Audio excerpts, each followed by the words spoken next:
I cannot come to the U.S. and leave my kids back. So 2 years later, no day and year from grandfather.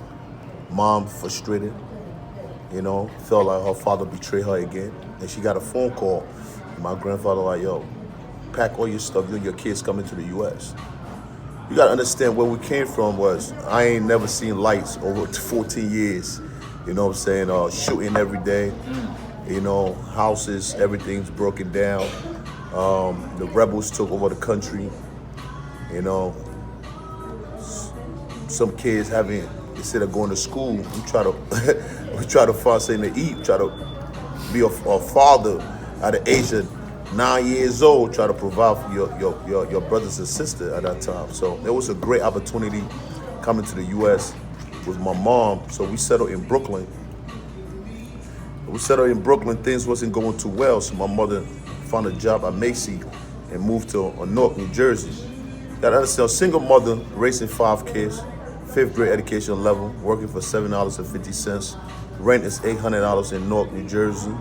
You know what I mean? She had to take the train, go to the city, work on 34th Street at Macy at the end of the day. You know what I'm saying? Every 2 weeks, bringing like 300 home, have to save up, Some nights we go home, eating white bread with some sugar water, dipping the white bread with butter in the sugar water, watching my brothers and sisters try to, So that pushed me towards the street, watching my mom struggling. Try to go out there and do something to help out. But the crazy part was that my mom didn't accept that.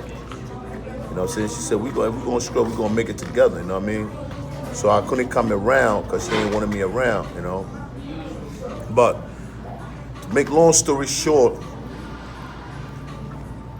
I got caught up and went to prison. And I realized, I said, this is not the life that I want. All I wanted to do is just help my family. All I wanted to do is just provide for my brothers and sisters so they don't have to go out there and steal or fall in love with a drug dealer or to buy them something. Or just to give. Because watching mom working 2 jobs every day, it hurts as a kid. So when I came home, 2010, September 21st, I made a promise to my mother. I made a promise to my son. I made a promise to my family that I would never, ever put them through the pain that they was going through. I was locked up in the cell for 23 hours. So when I was in jail, I found fitness. I found fitness. Fitness saved my life. So a lot of guys that was in there that was doing 20 years, 15 years, they were looking up to me to train them. They said, Champ, you got the gift, man. You got a gift to motivate people, to push people. Please go out there and represent for us. Because some of us is not coming home soon. We got our kids out there, our sons out there that need you, that need that motivation. We can't give them that. So when I came home, it wasn't easy. It wasn't easy at all. It was hard, very tempting. But I made a promise. I made a commitment to my kids. I made a commitment to my mother that I would never, ever see her cry again. Never, ever carry her through that pain that she bear.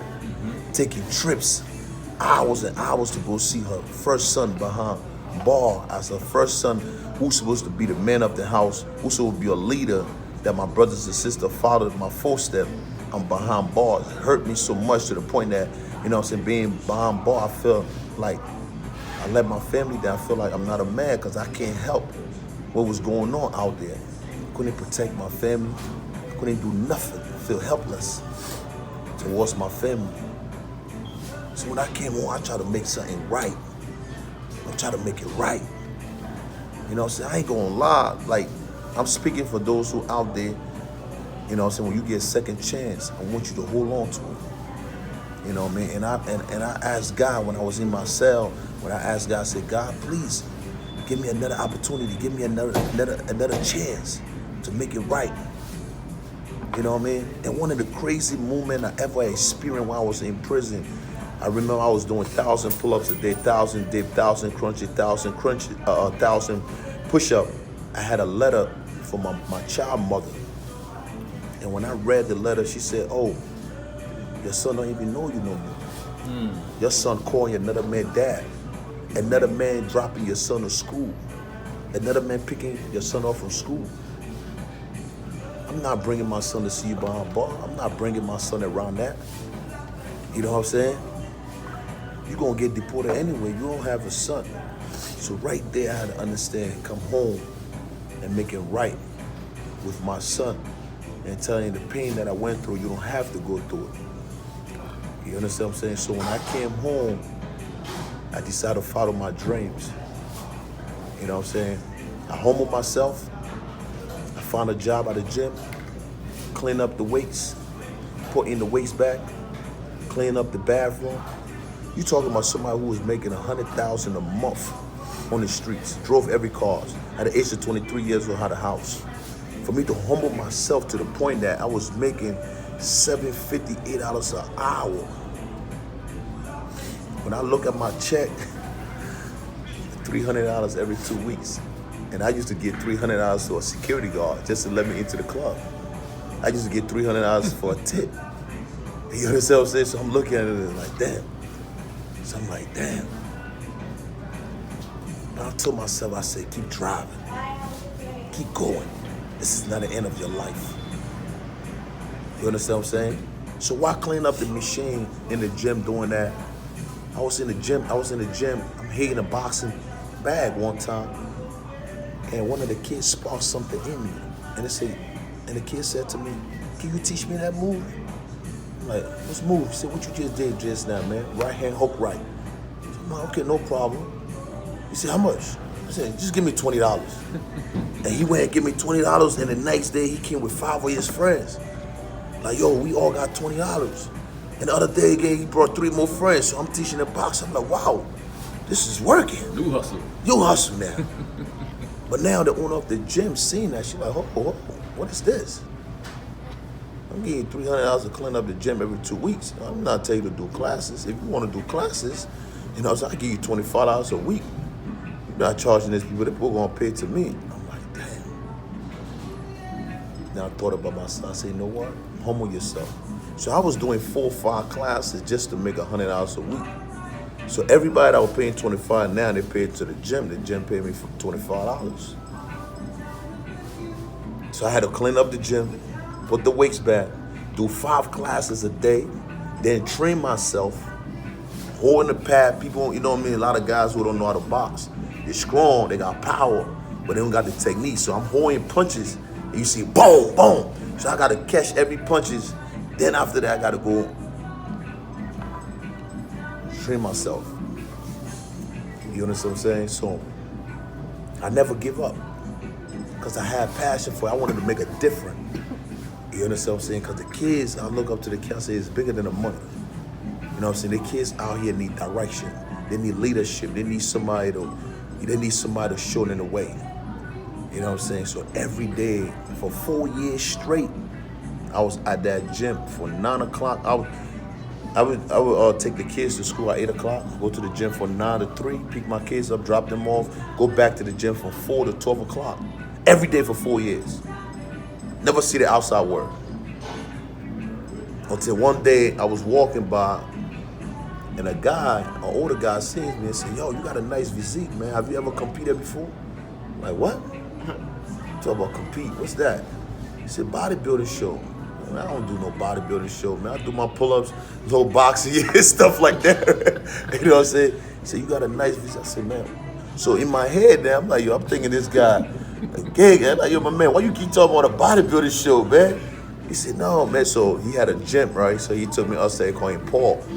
He worked at the gym across the street. So I went upstairs and I seen all these bodybuilders, and he showed me this African guy from Nigeria that competed. I'm like, oh shit, he African? You do that? All right. So now in my head, I'm thinking like, yo, what my friends gonna think about me? You know what I'm saying? Like, yo, if I call somebody, be like, yo, I'm doing a bodybuilding. Oh man, you weighing that pennies to get on stage? You weighing that? You know what I'm saying? Like, yo. Wearing boy briefs. Yeah, who the hell gonna go see you doing that? Pink neon. That thing don't, that thing don't fit. Hey, man, you from the street, man. You from out here, man. Right. What that look like, man? You know what I'm saying? So these guys got all these voices in my head. Then I went back to the gym. I told the owner of the gym, he competed almost 50 times. And I said, yo, what you think about me doing bodybuilding? She said, no, don't do no bodybuilding show. You good right here. Keep doing the classes, clean up the weights. This is where you belong. This is what you need to be doing, man. I said, oh, yeah? I said, yeah. So the show was 2012, June 12th. And I found out about the show on a Thursday. It was a Saturday. So when I Googled bodybuilding show, I seen the posing. I'm like, wow. This guy's done eating right, doing the posing, doing all this stuff. I'm like, wow, this is crazy. So Saturday came, I'm eating barbecue chicken. And I said to myself, I said, you know what? I look at the flyer. I said, you know what? Let me go check it out, man. So I called my homeboys and called everybody. Like, yo, man, I think I'm doing this show, man. You come check me out. Ain't nobody show. So I got to the show. And the guy that introduced me to the show, he like, yo, you got any posing trunk? I'm like, what's that? He said, man, posing trunk, you gotta wear something. So my Nigerian brother was there. He like, yo, bro, I got a brand new pair, man. You know what I'm saying? And a lot of the girls backstage, and that was fitness, bodybuilding changed my world of how these people were so dedicated to something that they love. It's a whole different planet, different world, different motivation. You know what I'm saying? It was different. You know what I'm saying? You see the girls there, they're prepping the meals. You see the guys that have the sweet potato, the egg whites, the broccoli, asparagus. You see the people, you know what I'm saying? They have everything organized. They have the coaches, you know what I mean? They had it was a whole different world for me. Yeah. You know what I'm saying? I came from a world where it's a project building. We come down, so we got our Henny, we got our Remy, smoking our Black and Mount, boom, in the same spot. You know what I'm saying? Never go out, never went to no event. You know what I'm saying? We just in that same world. But now you see in a world where people is very strictly when it comes to health. And I'm so amazed, man. I'm so amazed, especially the girls doing push-up, doing pull-up with the resistance band. They're doing I'm like, wow. So I'm like, you know what? I want to get on stage. What's up? So I got the trump on. One of the girls put some baby oil on me. When I got on stage, they told me backstage, teach me how to lower posing. So when I got on stage, I forgot about all that in a couple of seconds. So I got on stage, I started doing my own thing. But the idea is that I was so passionate about it. The crowd, the people in the audience was voting for me. Yo, squeeze your back, squeeze your chest, squeeze your quad, squeeze this. Yeah, you got it, you got it. I'm like, wow. My first show, I found out in 3 days, I came first. You understand what I'm saying? First place. That's good. People prep no 19 prep. weeks. No prep. Don't know nothing but no prep. Eating barbecue chicken. Went out there, came first place in novice. That's big.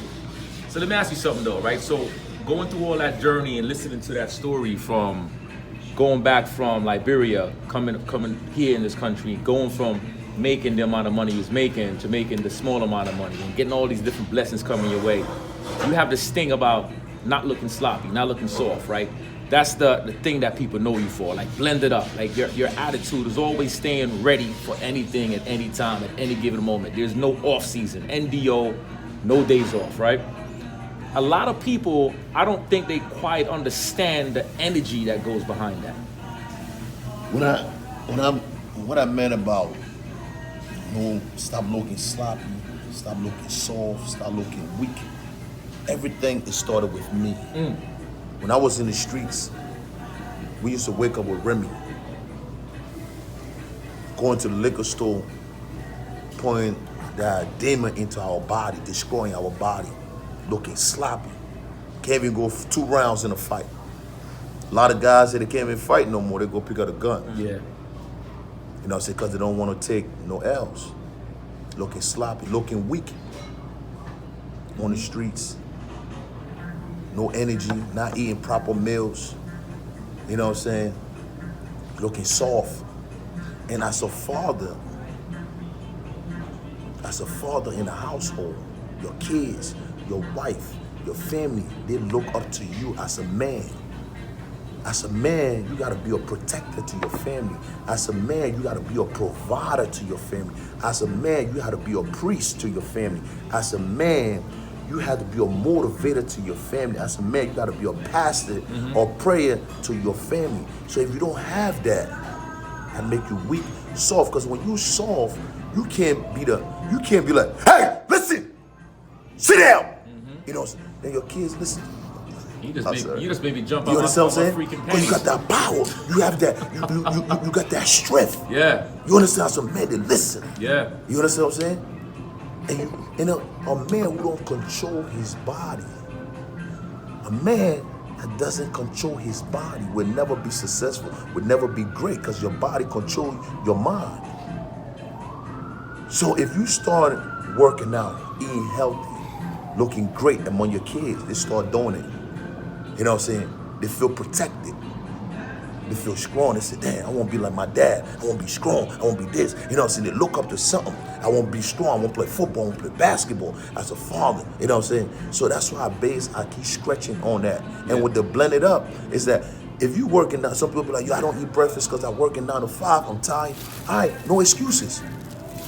Breakfast is one of the greatest things, one of the greatest meal ever. You know, so you get you a blender, put your eggs in the blender, your blueberry, your strawberry, your bananas, your oatmeal, your peanut butter, put it in there, 30-second, drink it, boom, you're out of the house. No excuses. You ain't got to get on the stove, put the oil on the stove, whip the eggs around, none of that. Yeah, I'm gonna tell you something though. My daughter, I'm in the house one day. You know the story, but I'm gonna share it anyway. So my daughter's like, "Blend it up, Dad. Blend it up. You looking soft. You looking sloppy. Blend it up." Yes. I wanted to slap the mess out of her. The 5-year-old, like, what you know about this? Yeah. Bro, your message, it resonates with not just men, but also throughout the household, right? Yes. And it's something that even me being in the fitness, my style of fitness, and really enjoying the lifestyle, understanding what that means is something that you can use as a badge to life. You know what I'm saying? Because you could use that same application, not just the physical fitness, because you could be soft and sloppy financially too. Yeah. And spiritually and emotionally. Not just the That physical physical piece. work, yeah. So the way you bring that real raw energy to your audience and the people who follow you, I find that even the haters can't stay away from you.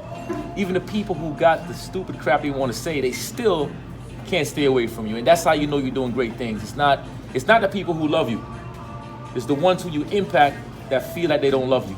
They don't like you, but they're still impacted by your message. And that's dope. You know what I'm saying? Thanks a lot for sharing that. I know we got a lot more to do. Yeah. I mean, you got to do our show together. Yeah. You know, but So we'll save that. We'll save because I know you got a lot, bro. You about to make people start crying for no reason. Oh, I'm crying. I'm crying. You know what I mean? So, most definitely, but that's brother. dope, bro. I love Thank that, you, man. thank you, man. Who's up? Who's up? Next? Bring it all the way up. You pull. Hey, I want to go, but I actually got to go back to the crib.